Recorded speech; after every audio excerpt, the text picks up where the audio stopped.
Coba lu bayangin cerita tentang anak robot yang lucu, yang baik hatinya, yang mengajak kita semua untuk saling menyayangi, saling bersahabat. Itu diacak-acak, dibikin jadi lebih dark, lebih depressing, lebih misterius. Dan iya, gua ngantuk nontoninnya. Inilah review gua terhadap anime Pluto.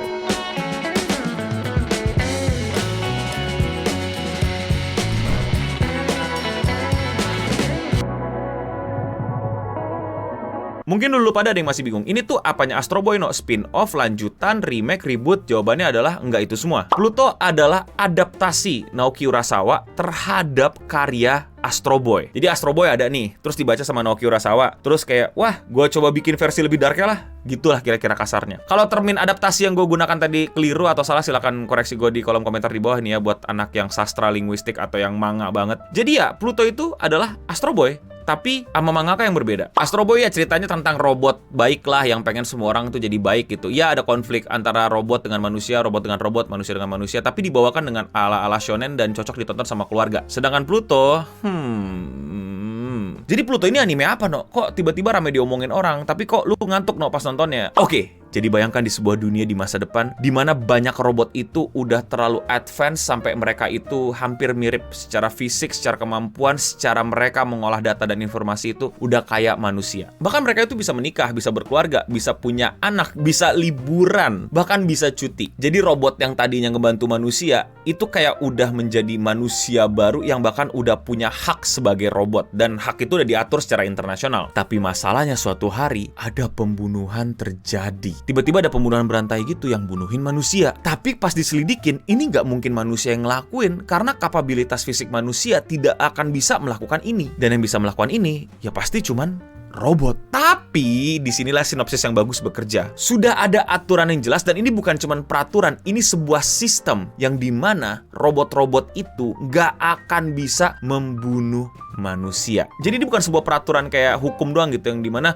robot jangan membunuh, robot jangan membunuh. Enggak, tapi robot diciptakan itu wajib dengan sebuah equation atau sebuah algoritma atau sebuah sistem yang tidak akan pernah mengeluarkan hasil sama dengan membunuh manusia. Karena dari sistem udah diblok, itu aturannya tuh bahwa lu nggak akan pernah punya solusi dari sebuah masalah adalah membunuh manusia. Dan itu berhasil sebelumnya, dan bener-bener nggak ada. Sampai akhirnya terjadilah pembunuhan-pembunuhan tadi. Nah itu secara sinopsis buat gue tuh ini emang sialan Naoki Urasawa. Kalau dia kasih premis tuh ke apa ya, cerita-ceritanya tuh bener-bener bikin orang yang kayak sialan, mau nggak mau aku harus membacanya nih. Nah kalau di Astro Boy kan main protagonis kita itu adalah Astro Boy. Kalau di sini namanya adalah Gzik. Tapi Gzik itu juga ada di Astro Boy. Dia adalah robot detektif dari Jerman. Kita akan mendapatkan sudut pandang cerita dari dia yang berusaha memecahkan kasus-kasus pembunuhan tersebut. Nah, terus Astro Boy-nya mana, no? Nah, Astro Boy-nya ada, cuman di sini lebih disebutnya sebagai Atom daripada Astro Boy. Nah, Atom, Gzik, dan 5 robot lainnya adalah robot yang paling tinggi teknologi, yang paling advance, yang paling mirip dengan manusia, tapi dengan senjata super yang bisa menjadi weapon of mass destruction. Jadi mereka semua ini tidak hanya bisa berperilaku seperti manusia, mereka juga sudah bisa berperasaan seperti manusia. Robot-robot lain tuh masih kaku, masih apa ya, masih agak kayak cold hearted atau nggak punya emosi gitu, sedangkan mereka tuh udah bisa merasakan. Terus Plutonya apa, no? Kenapa judulnya jadi Pluto bukan Astro Boy Darker atau apa gitu? Astro Boy Darker. Jadi Pluto pun juga ada di Astro Boy. Dia adalah robot yang diciptakan oleh salah satu orang gitu, yang dia tuh pengen jadi robot yang terkuat di dunia. Nah untuk menjadi robot yang terkuat, dia harus menyingkirkan 7 robot yang ada paling terkuat sekarang. Salah satunya adalah Astro Boy. Nah ceritanya udah kelihatan kan nih align-nya, yang di Astro Boy 7 robot terkuat, sedangkan yang di Pluto ini adalah 7 robot yang paling hampir mirip dengan manusia. Jadi itu di Pluto, selain ada pembunuhan-pembunuhan terhadap manusia tersebut, 7 robot yang paling advance itu juga diincar sama robot yang diduga namanya adalah Pluto. Makanya Pluto itu jadi judulnya manga dan anime dari adaptasi Naoki Urasawa terhadap cerita Astro Boy. Secara visual, gila men, ini visual itu bagus banget, keren banget, bener-bener yang kayak mengkilap-mengkilap robotnya tuh mantep banget. Terus bagaimana mereka terbang, bagaimana mereka berkomunikasi, bagaimana mereka menggambarkan kota-kota di masa depan. Bahkan karakter-karakter Astro Boy itu digambar jadi lebih cool, lebih keren, lebih dewasa di sini. Itu kayak wow man. Keren banget. keren. Visualnya, keren. Jadi ini Astro Boy versi steroid. Seriusan, ini Astro Boy disuntikin banyak steroid, men. Sound design, musik, dan di anime ini musik intro sama musik outro tuh kayak nggak ada gitu, kayak cuman latar gitu. Ngeri banget, ini emang pengen, ini lu nonton anime dark, jangan harap apa-apa selain dark ya. Secara cerita, nah ini nih yang gua, gimana yang ngejelasinnya ya? Gue minta maaf nih sama fans Naoki Urasawa nih, tapi gue nggak pernah baca manga atau nonton karyanya Naoki Urasawa itu dengan bosan dan tertidur. Tapi emang ini ciri khas beliau gitu. Dia tuh slow pace banget. Lu kalau bilang, wah bang, One Piece lama banget, tamatnya ini ceritanya nggak progres-progres. Lu baca 20th Century Boy, man. Itu, ntar mungkin gue bikin video sendiri gimana caranya gue bertahan hidup dari membaca 20th Century Boy-nya Naoki Urasawa. Tapi dia tuh bener-bener pinter banget. Dia tuh bilang kayak, lu mau tau ending dari cerita gue nggak? Ikutin dah, tapi gue ceritainnya pelan-pelan banget nih. Gitu beneran. Kayak persis kayak Oda, cuman Oda untuk shonen, dia untuk seinen kali ya. Setidaknya beliau tamat dah, gak kayak Oda. Nah, jadi mohon maaf buat para pencinta Naoki Urasawa, gue di episode 1 ketiduran. Gue udah berusaha, bahkan gue nontonnya bareng sama bini gue nonton, gue tidur, dia tidur. Itu yang adegan si North 2 itu, gue pengen merasakan, gue pengen mengapresiasi gitu loh. Ini goat animenya ada akhirnya ini dari manga gitu. Tapi maaf banget, emang dia gaya slow pacingnya tuh nggak tahan, men. Tapi ya namanya udah tahu ini orang begitu, jadi gue paksain. Dan ternyata gue bilang ini terbaik sih, ini anime terbaik dia sih ya. Karena slow pace-nya di situ doang. Karena abis itu di 2-3, gue baru nonton sampai episode 3. Itu bener-bener yang kayak, progres, informasi, akhirnya kita tahu nih ada leads, ada clue-clue yang bawa kita ke jawaban-jawaban berikutnya. Ini akhirnya Naoki Urasawa yang versi terbaiknya gitu. Akhirnya nggak tahu ya, mungkin ada yang jagain dia atau kayaknya dia sadar, udah kesian lah para pembaca gue bikin cepet aja gitu. Dan gue sorry nih ya, gue nggak terlalu baca Astro Boy, gue juga nggak baca manganya Pluto, tapi manga Pluto kalau nggak salah volumenya yang dikit gitu. Dan di sini pun juga 8 episode, gue baru nonton 3, itu enak banget 2-3-nya. Bener-bener yang kayak biasanya tuh mesti baca chapter yang berapa gitu, baru ini di episode 2 udah serunya udah berasa, udah bisa diikutin sampai 3 mungkin 4, 5, gue nggak tahu, nanti akan gue